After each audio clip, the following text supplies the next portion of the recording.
Okay, so now what we're going to do is we're going to take a look at 3 licks using the blues scale. So the same kind of thing that we looked at with the licks for the pentatonic scale, but this time utilising that flat 5 interval that gives it that very bluesy sound.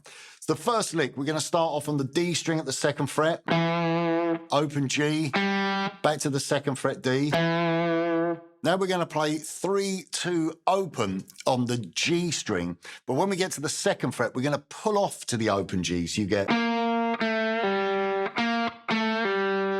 Okay, so play 3-2, pull off open.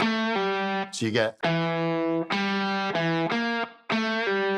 Then we play the 2nd fret D, open G, and then play open A to 1st fret to 2nd fret.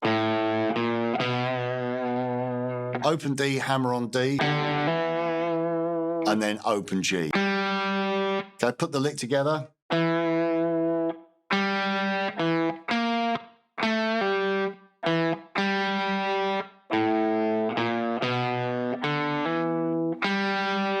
Okay, let's just play through that nice and slowly, completely. Here we go. 3, 4.